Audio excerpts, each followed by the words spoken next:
Did you know that in ancient Japan, sneezing could ruin your entire career? During the Heian period, nobles believed that sneezes were evil spirits trying to escape your body.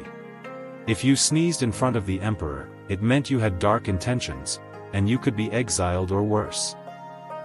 That's why aristocrats learned to hold in sneezes like their lives depended on it. Some even tied scented silk over their faces to trap the bad spirit inside. But here's where it gets even stranger. Samurai warriors were expected to sneeze in battle, on purpose. It was seen as a ritual to intimidate the enemy, as if they were sneezing out fear itself.